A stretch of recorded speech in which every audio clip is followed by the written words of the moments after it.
11장 1절에서부터 6절까지 말씀입니다. 사도행전 11장 1절에서부터 6절까지 말씀. 신약성경 205면입니다. 205면 있는 말씀입니다. 사도행전 11장 1절에서부터 6절까지 말씀입니다. 이 말씀을 교독하겠습니다. 제가 먼저 읽겠습니다. 유대에 있는 사도들과 형제들이 이방인들도 하나님의 말씀을 받았다 함을 들었더니 이르되 내가 무할레 자의 집에 들어가 함께 먹었다 하니 이르되 내가 욥바시에서 기도할 때 황홀한 중에 환상을 보니 큰 보자기 같은 그릇이 내 귀에 매어 하늘로부터 내리어 내 앞에까지 드리워지거늘 이것을 주목하여 보니 땅에 네 발 가진 것과 들짐승과 기는 것과 공중에 나는 것들이 보이더라. 아멘.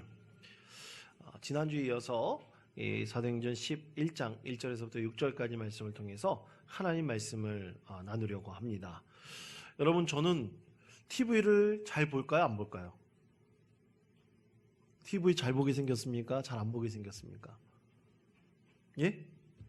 물어보면 뻔하죠. 안 보니까. 전 TV 잘 안 봅니다. 어느 순간부터 TV를 잘 안 보게 되더라고요. 별로 재미가 없어서. 그런데 제가 그 이유가 있어요. 저는 한번 보기 시작한 드라마에 딱 꽂히면 그 드라마가 끝날 때까지 봐야 됩니다. 그래서 아예 안 봐요. 그래야지 마음이 편합니다. 근데 여러분, 이 드라마를 문화적인 현상으로 보면요, 이 드라마 여러분 잘 보시면 아시겠지만 이 현대 사회에서 또 우리 주변에서 이제 만연해 있는 이야기들, 보통 일어나고 있는 이야기들을, 그러니까 우리 삶에서 이제 따로 떼어놓을 수 없는 밀접한 그런 문화적 형태들이 생겨났을 때 그것이 드라마로 나오게 돼요. 예를 들어서 여러분, 스카이캐슬이라는 드라마 엄청 인기 있지 않습니까? 근데 수도권에 있는 그런 데서는 정말 강남권에서는 이 입시 전쟁이라고 할 만큼 엄청난 일들이 일어나고 있어요. 암암리에 일어나고 있었던 일들이었습니다. 근데 그것이 사실은 일반화되어 있는 것을 이제 TV 드라마 같은 데서 하나의 문화적인 형태로 표현하고 있는 것이죠. 드라마들이 대부분 그렇습니다. 일반적으로 일어나는 일들이 우리 삶의 자리에서 이 드라마를 통해서 나타나고 있는 거예요. 최근에 제가 꽂혀가지고 보는 게 하나 있는데, 검사내전이라는 거, 그걸 보고 있습니다. 이 검사들의 이야기들이 참 재미있더라고요. 근데 거기에서 최근 후에서, 그렇다고 드라마 보라는 건 아니고요, 최근 시청한 것 중에서 이 진영지청이라고 하는 그 지청의 지청장이 이제 좀 퇴임의 아마 그런 위기가 닥쳤나 봅니다. 그래서 서울에 가지고 선배, 같이 예전에 수십 년 전에 한 사건을 함께 해결했던 선배 검사를 만났어요. 이 선배 검사는 이제 변호사로, 이제 어떤 로펌의 변호사로 일하고 있는데, 그 선배 변호사를 만났어요. 선배 변호사하고 대화를 나누면서 이전에 사건, 수십 년 전에 있었던 그 사건을 처리할 때 그 사건이 생각나느냐 물어봅니다. 근데 그 선배가 하는 얘기가 그거예요. 그 사건이 정말로 우리가 그 사건을 처리할 때 이 검사라는 사람들이 대한민국에서 가장 똑똑한 사람들 아닙니까? 머리가 똑똑하고 공부도 잘했던 사람들이에요. 대한민국의 1% 안에 드는 사람들이다 말할 수 있습니다. 그런데 그런 사람들이 과연 틀리다고 생각하고 확신이 없으면 이 사건을 처리할 수 있겠는가? 그렇게 얘기를 합니다. 그래서 내가 이 사건을 확실하다는 그 믿음을 갖고 있어야지 이 사건을 처리하지, 그렇지 않고서는 이 사건을 해결할 수가 없다. 그렇게 이 후배 검사를 격려하는 그런 이야기가 나오더라고요. 굉장히 그 말이 인상적이었습니다. 여러분, 한번 생각해 보십시오. 아무리 똑똑하고 지성이 있다 할지라도 과연 그 사람의 얘기나 판단에 오류가 없을 수 있을까? 과연 그것이 뭐 많이 판단해보고 생각해보면 맞는 말이겠죠. 맞는 판단을 할 가능성이 훨씬 더 많을 것입니다. 그런데 자기가 맡았던 그 사건에 정말로 오류가 없는가? 잘못된 판단을 내린 것은 아닌가? 내가 오류를 가지고 확신을 가지고 사람을 판단하는 것이 아닌가라는 것을 분명히 생각해 봐야 됩니다. 여러분, 만약 내가 생각하고 내가 판단하는 것에 정말 오류가 없다고 한다면 그것만큼 오류가 있는 판단이 없습니다. 근거가 없습니다. 그것이 진짜 오류입니다. 내 얘기는 변함이 없고 내 얘기는 전혀 틀린 것이 없다라고 생각하는 것 자체가 잘못된 것입니다. 우리는 항상 행동하고 판단할 때 있어서 바뀌는 것이 있고요, 변화되는 것이 있고요, 내 판단이 분명히 잘못됐다는 것을 우리가 항상 마음속에, 잘못될 수 있다는 생각을 항상 마음속에 품고 있어야 됩니다. 그래야지 실수를 하지 않고요, 그래야지 우리가 바른 판단을 낼 수가 있는 거예요. 여러분, 오늘 말씀도 그렇습니다. 이 유대인들에게 새로운 소망이 전해졌어요. 예수 그리스도를 통해서 구원받은 하나님의 은혜가 이스라엘 백성들에게, 유대인들에게 전해졌습니다. 새로운 구원의 소망이 생겼어요. 유대인들이 그것을 먼저 받아들였죠. 유대 그리스도인들이 되었습니다. 그런데 유대인들이 이 구원의 소망을 갖고 있었지만 유대 그리스도인들이 도저히 받아들일 수 없는 것들이 있었어요. 뛰어넘을 수 없는 한계가 그들 가운데 분명히 존재하고 있었습니다. 여러분, 이 유대인들 중에서 최고 많은 종파가 있어요. 그 중에 이 사두개파와 바리새파가 있죠. 여러분 아마 성경 공부를 하면 들어보셨을 것입니다. 그 중에 사두개파가 그 이스라엘 그 지도층을 주로 이루고 있었는데, 이 사두개파들이 믿고 있는 것이 있었어요. 그들은 부활이 없다, 천사도 없다. 그는 항상 그렇게 믿고 있었습니다. 그런데 여러분 한번 생각해 보세요. 이제 그것을 이제 알지 못하고 믿지 못하고 있었던 그 사람들에게 만약 결혼을 했다. 예수님께 실제로 이 사두개인들이 질문을 합니다. 어떤 형제가 있었는데 형이 결혼을 하고 죽었어요. 그러면 유대인의 율법에 따라서는 이 형의 아내되었던 형수가 동생과 결혼을 해야 됩니다. 그래서 자손을 이어가는 거예요. 그것이 공식적으로는 수혼법이라고 합니다. 이 수혼법이 이스라엘에는 아주 일반적이었어요. 왜 수혼법이 만들어졌느냐? 그것은 이 유대인들이 유목민이었기 때문입니다. 유목민들이 어떤 지역에서 다른 지역으로 옮겨갈 때 전쟁이 항상 일어나요. 우물을 뺏어야 되기도 하고요, 푸른 초장을 차지해야 되기 때문에 합니다. 그럼 전쟁이 많이 일어나고 그렇기 때문에 이 남자들이 전쟁에 나가서 죽는 경우들이 굉장히 많이 있었어요. 그럼 자손을 이 번창시키고 유지하기 위해서는 어떻게 됩니까? 이걸 한 방법으로 수혼 제도가 그들 가운데 일상화되고 있었던 겁니다. 그래서 고대 근동 지방에 보면 이 수혼 제도가 계속해서 이루어지고 있었고요, 그것이 율법에서도 받아들여지고 있었던 거예요. 근데 만약 그렇게 됐을 때 부활이 있다 그런다면, 예수님 말씀대로 부활이 있다 그런다면 나중에 이 형의 아내 된 사람, 그 사람은 진짜 누구의 아내인가? 이렇게 직접적으로 질문하고 있지 않습니까? 그런데 여러분, 수혼제가 과연 하나님의 말씀이고 진리인가? 결코 그렇지 않습니다. 그것은 변화되는 것이죠. 바뀌는 것입니다. 바뀌지 않는 것은 단 하나, 우리 하나님께서 그렇게 전쟁에 나가 죽는 남편들의 그 죽음에 대해서 슬퍼하는 가족들에 대한 하나님의 사랑과 긍휼은 변하지 않죠. 그들 위해서 수혼제도가 있었을 뿐이지 그것이 절대적인 것은 아닙니다. 하나님의 사랑과 긍휼이 바로 진리인 것이죠.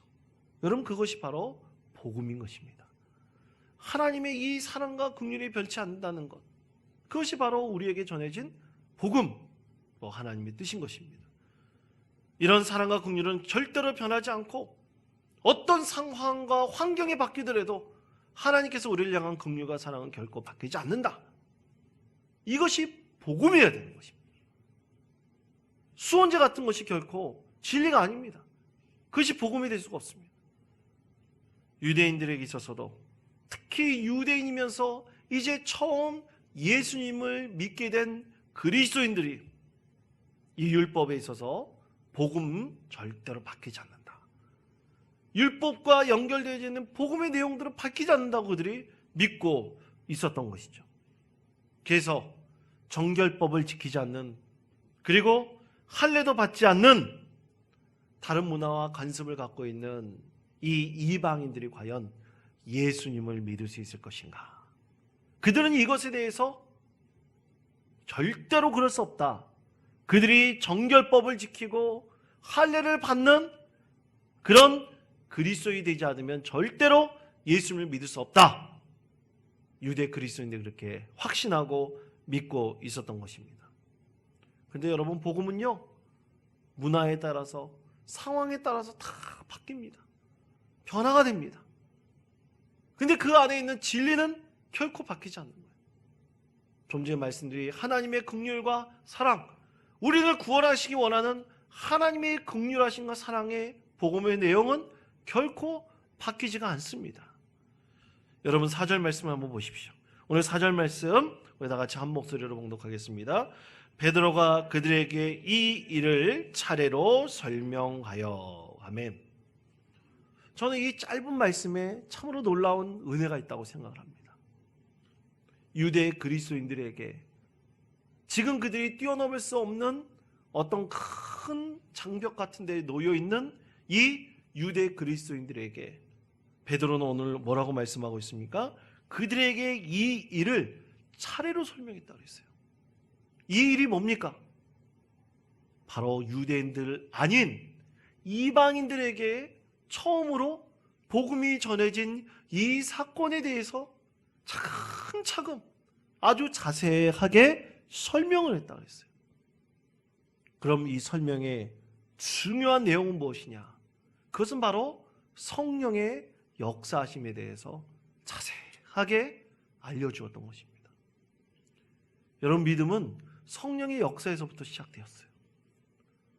성령께서 임하시는 그곳에서는 놀라운 기적과 같은 하나님의 은혜가 임합니다. 그래서 믿음이 이루어집니다. 그것에서 유대인들이 지켜왔던 율법은 아무 소용이 없는 거예요. 바뀌는 것입니다. 변화되는 것입니다. 쓸모없는 쓰레기 같은 것이 되어버리는 거예요. 오직 그 안에 성령의 역사하심을 통해서 이제 믿음의 사람들이 생겨나고 믿음의 사람들이 새로워지는 것이, 그것이 바로 복음이고 하나님의 뜻인 것입니다.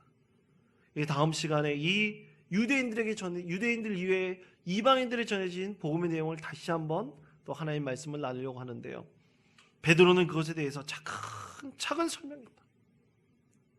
그 복음에 대해서 성령이 어떻게 역사하여지는지에 대해서 이 이후에 이 7절 이후의 말씀에서 차근차근 베드로는 설명을 하고 있습니다. 그렇기 때문에 여러분, 복음에는 결코 제한이 있을 수도 없고 한계가 있을 수 없습니다. 그것이 바로 복음의 본질인 것입니다. 예전에 2009년 소명이라는 영화로 잘 알려진 강명관, 심순주 선교사 부부가 있습니다.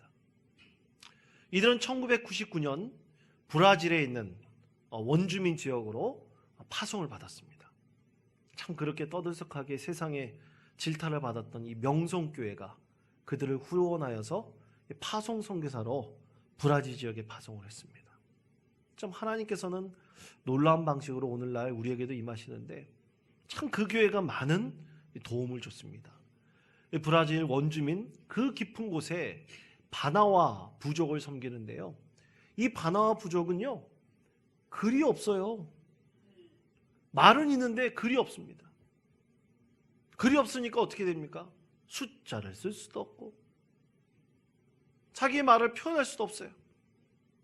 그런데 그곳에 이 강명관 심순주 선교사 부부가 들어가서 그들에게 글을 만들어 주었습니다. 글을 만들어 주었어요. 그들이 드디어 글을 쓰게 되었고요. 얼마 전에 이제 명성교회에서 후원한 것을 통해서 이 바나와 부족뿐만 아니라 그 지역에 있는 사람들에게 복음을 전할 수 있도록 이 부족어로 만들어진 성경이 번역되었어요. 그 바나와 부족만 언어가 없을까요? 그렇지 않습니다. 이제 바나와 부족의 언어를 통해서 성경을 이 브라질의 여러 원주민들이 읽을 수 있는 거예요. 참으로 하나님이 놀라운 은혜이죠. 이 강명관 심순조 선교사 부부가 어떻게 이런 지역에 가가지고 참 복음을 전할까? 그때 이 소명이란 다큐멘터리 영화를 촬영했던 감독이 자기는 태어나서 여태까지 이렇게 열악한 곳에 들어가 본 적이 없다라고 고백을 했습니다. 자고 일어나면요, 진짜 엄청난 한 번도 본 적이 없는 벌레들이 이 피부를 뜯어 먹습니다. 거기다 알을 낳아요. 그러면 알이 피부 속을 파고 들어가가지고 부화하면 안 돼요. 피부병에 걸려서 죽어요, 잘못하면. 그래가지고 아침 일어나면 하는 일이 이 비누로 여러분 가끔 쓰시는 떼수건 있죠? 떼수건을 가지고 팍팍팍 다 밀어야 됩니다. 그렇지 않으면 피부병 걸려 살 수가 없는 거예요. 그리고 그 소명이라는 영화에 보면 이 워낙 벌레들이 많이 있어가지고 불빛 하나도 없는 그런 곳에 이 눈에 자꾸만 벌레들이 들어와가지고 이 눈에 병이 들기도 했더라고요. 그런 곳에 가서 복음을 증거하며 참으로 하나님 은혜를 나누는 것이 참으로 하나님의 놀라운 축복이고 은혜인 것입니다. 여러분, 복음에는 그 어떤 곳에도 제한이 있을 수가 없습니다. 그런데 반드시 변하지 않는 것은 복음의 본질은 결코 본질은 변하지가 않는 것입니다. 여러분, 그러면 우리는 어떨까요? 우리는 이 지역에서 하나님께서 교회로 모이게 하여 주시고 또 신앙을 갖게 해주셨습니다. 우리는 과연 우리 안에 스스로 제한을 두고 있는 것이 있습니까? 우리가 할 수 없다. 이 유대 그리스도인들처럼 율법을 꼭 지켜야 된다. 우리가 제한 두고 스스로 가로막고 있는 것은 혹시 있지 않습니까? 우리는 이곳에서 벗어날 수 있어야 됩니다. 그러기 위해서는 우리는 복음의 본질이 우리 안에서 꼭 이루어질 수 있도록 무엇을 해야 되느냐? 바로 여러분이 수요기도에 모여있어 있는 것처럼 기도해야 되는 것입니다. 기도함을 통해서 마음을 합해야 됩니다. 이제 이후에 유대 그리스도인들의 마음이 어떻게 변했는지 하나님께서 놀라운 말씀을 알려주실 텐데요. 그 기도와 그 소망 가운데서 그들이 바뀌고 변화가 되었습니다. 그러면서 온 이방인 지역에도 복음이 증거되는 놀라운 은혜를 하나님께서 이루어 주셨습니다. 반드시 우리 가운데도 하나님께서 이러한 은혜를 베풀어 주실 것입니다. 우리에게는 한계가 있을 수 없습니다. 제한이 있을 수 없습니다. 이것은 절대로 안 된다. 있을 수가 없습니다. 우리가 복음에 대해서 하나님께서 우리가 복음의 본질을 우리가 늘 마음속에 품고 기도하면서 하나님 뜻을 이루어가려고 할 때요, 하나님께서는 새로운 소망을 주시고 비전을 더해주십니다. 그것이 바로 하나님의 은혜로 여러분에게 임할 것입니다. 그 하나님의 은혜가 여러분 충만하시는 우리 원통 장로교회 모든 성도인 되시기를 간절히 축원드립니다. 그래서 이렇게 모이기에 힘써서 기도하기에 힘쓰는 바로 여러분을 통해서 하나님께서 하나님 나라를 이 지역에 이루어 가실 것입니다. 이런 믿음으로 늘 승리하시는 우리 모든 성도님 되시길 바라고 하나님의 은혜를 충만히 누리는 하나님의 귀한 자녀 되시기를 간절히 축원드립니다.